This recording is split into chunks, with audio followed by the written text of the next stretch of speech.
এটাকে আরবিতে বলা হয় হাজিস। এই স্তরের আরবি নাম হাজিস। 2 নম্বর ওয়াসওয়াসার দ্বিতীয় স্তর, আরেকটু উপরে। আগেরটা তো মনে উকি দিয়ে চলে গেছে, এবার ওই ওয়াসওয়াসাটা, কুমন্ত্রণাটা দিলের মধ্যে এসে জায়গা করে নেয়। মনে এসে জায়গা করে যায় না, মনের মধ্যে এটা ঘুরতেছে, কিন্তু এই ওয়াসওয়াসা অনুযায়ী কাজ করব না করব না এ ব্যাপারে এখনো দিল প্রস্তুত হয় না। ওয়াসওয়াসা ঘুরতেছে, কিন্তু এটা বাস্তবায়ন করার নিয়ত করে না। এটা হলো ওয়াসওয়াসার দ্বিতীয় ধাপ। কথা বুঝতেছেন? প্রথম ধাপ উকি মারলো, চলে গেল, আর খুঁজে পাওয়া যাচ্ছে না, এটাকে হাজিস বলে। দ্বিতীয় ধাপ দিলে এসে জায়গা করলো, কিন্তু দিল এখনো তাকে বাস্তবায়ন করার জন্য প্রস্তুত না, এটাকে আরবিতে বলে খাতির। ওয়াসওয়াসার 5 স্তর, এটাকে বলা হয় খাতির। 3 নম্বর ধাপ আরেকটু উপরে। ওয়াসওয়াসা আসলো, দিলের মধ্যে জায়গা করে নিল, পাশাপাশি দিল ওই ওয়াসওয়াসাকে বাস্তবায়ন করার জন্য প্রস্তুত হলো, কিন্তু করবে কিনা, মানে মনের মধ্যে প্রস্তুতি, কিন্তু করার দিকটা প্রবল না না করার দিকটা প্রবল, এটা এখনো সিদ্ধান্তহীনতায় আছে, সিদ্ধান্ত নিতে পারতেছে না। করার দিকটাকে প্রাধান্য পায় না, করার জন্য প্রস্তুত হয় কিন্তু প্রণিধানযোগ্য না, প্রাধান্য না। মন প্রস্তুত, একবার কয় করে ফেলি, আবার কয় না থাক, আবার কয় না করে ফেলি, আবার কয় না থাক। তৃতীয় ধাপ, এটাকে বলে আরবিতে হাদিসুন নাফস। মাঝে মাঝে আপনাদের মনে এরকম হয় না? সবাই পিসাব বই রয়েছে, হয় না? হয় না? আমরার মনে হয় সব আসে, এরকম আসে। ওয়াসওয়াসার এই প্রথম 3 ধাপ মুহাদ্দিসিনে কেরাম লেখেন, এই যে 3টা স্তর, উকি মারলো, চলে গেল, দিলে জায়গা করলো, কিন্তু দিল গুনাহকে ওয়াসওয়াসাকে বাস্তবে রূপ দেওয়ার প্রস্তুতি নিল না। 3 নম্বর, দিল দোদুল্যমান, বাস্তবে রূপ দিব না দিব না, কোনো এক সাইডকে প্রাধান্য দিল না। এই 3 স্তর পর্যন্ত যতক্ষণ ওয়াসওয়াসা থাকে, আল্লাহর রসুল বলেন এই ওয়াসওয়াসার জন্য আল্লাহ ধরবে না, মাফ। কারণ এটা তোমার ইখতিয়ারে না, এটা তোমার ইচ্ছায় না। এখন যদি বলা হয় এটার জন্য ধরবে, হ্যাঁ হ্যাঁ, আয়াত নাজিল হয়েছে কোরআনে কারীমে, আল্লাযীনা আমানু ওয়া লাম ইয়ালবিসু ঈমানাহুম বিযুলমিন উলাইকা লাহুমুল আমনু ওয়া হুম মুহতাদুন।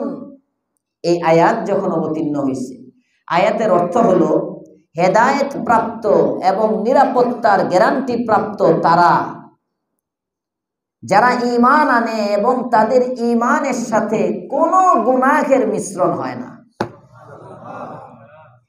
আল্লাযীনা আমানু ওয়া লাম ইয়ালবিসু ঈমানাহুম বিযুলমিন, যুলম মানে গুনাহ, মাসিয়াত। এই আয়াত নাজিল হওয়ার পরে সাহাবায়ে কেরামের মন খারাপ, সব মাথা নিচে দিয়ে বসে রয়েছে। আল্লাহর রাসূল জিজ্ঞেস করেন, কি রে, হইছেটা কি তোমাদের? এমনি ভাইঙ্গা পড়ছো? ইয়া রাসূলুল্লাহ, শেষ, একেবারে সব বরবাদ হয়ে গেছে, হেদায়েত প্রাপ্তর তালিকায় আমরা নাই। সাহাবী যদি না থাকে তো আমরা থাকবো? আল্লাহর পয়গম্বর, আপনি আমার নবী, দু জাহানের সরদার, রাহমাতুল লিল আলামিন সাল্লাল্লাহু আলাইহি ওয়াসাল্লাম প্রশ্ন করেন, কি হয়েছে তোমাদের, কেন তোমরা হেদায়েতের তালিকায় নাই? কয় আজকে না একটা আয়াত আসলো আপনার উপরে, আল্লাযীনা আমানু ওয়া লাম ইয়ালবিসু ঈমানাহুম বিযুলমিন, যাদের ঈমানের মধ্যে কোনো গুনাহ নাই, ঈমানের জায়গাও কলব, ওয়াসওয়াসার জায়গাও কলব। আমাদের দিলের মধ্যে গুনাহের মিশ্রণ আসে, আমাদের দিলের মধ্যে গুনাহের ওয়াসওয়াসা আসে, কেউ তো গুনাহ থেকে মুক্ত না। সবার জীবনে হয়তো গুনাহ বাস্তবে আছে অথবা গুনার ওয়াসওয়াসা আছে, তো কেমনে নাজাত পাবো? আল্লাহর রাসূল বলেন, আরে পাগলা, আল্লাহ এটা বুঝায় নাই যে ব্যক্তি গুনাহ বাস্তবে করবে তাওবাও করবে না তাদেরকে বুঝাইছে। আর যদি কারো দ্বারা গুনাহ হয়েও যায় কথার কথা, এরপরে যদি তাওবাও করে ফেলে, তাও কেমন যেন তার জীবনে গুনাহ নাই, এই ব্যক্তি হেদায়েত পেয়ে যাবে। সহজ না কঠিন? ইসলাম সহজ না কঠিন? সহজই তো, অনেক সহজ। আজকে জোহরের পরে একজন কারগুজারি শোনাইতেছে, দুইজন আসছে, একজন আর একজনের কারগুজারি শোনাইতেছে, বলতেছে, হুজুর আমার ভাইয়ের ঈমান বড় মজবুত। সে কয়, আমরা টুকটাক উল্টাপাল্টা করলেও সমস্যা নেই, আল্লাহ মাফ করেই দিবে। হ্যাঁ, আল্লাহ তো মাফ করেই দিবে, এটা বাস্তব। আল্লাহ মাফ করেই দিবে, কিন্তু আল্লাহ মাফ করেই দিবে বলে যদি গুনাহ চালু থাকে তাহলে আল্লাহ মাফ করিবে না। আল্লাহ মাফ করে দিবে অজানা অপরাধ ভুলে করছেন, কিন্তু যখন বুঝ আসছে সাথে সাথে ব্রেক জায়গায় না, আর করবো না, এটা আল্লাহ মাফ করে দিবে। আরো আস্তে কোন সুবহানাল্লাহ। তো ওয়াসওয়াসার ধাপ কয়টা? 5টা। ওয়াসওয়াসার ধাপ কয়টা? 5টা। 1 নম্বর উকি মারে চলে যায়, 2 নম্বর দিলের মধ্যে জায়গা করে কিন্তু দিল এটাকে গ্রহণ করতে প্রস্তুত না, 3 নম্বর দিলের মধ্যে জায়গা করার পরে দিল এটাকে গ্রহণ করবে না, দিল দোদুল্যমান, এটাকে আরবিতে বলা হয় হাদিসুন নাফস। এই 3 স্তরেরটা মাফ। চতুর্থ ধাপ হলো দিল তাকে গ্রহণ করার জন্য, গ্রহণ করার দিকটা, এই ওয়াসওয়াসাকে বাস্তবে রূপ দেওয়াকে দিল প্রাধান্য দেয়। মানে মনেও প্রস্তুত হয়ে যায় না, গুনাহটা করে ফেলবো, নিয়ত করে ফেলে, কিন্তু কোনো প্রতিবন্ধকতা বা কোনো কিছুর কারণে করতে পারতেছে না, এটাকে বলা হয় হাম্মুন।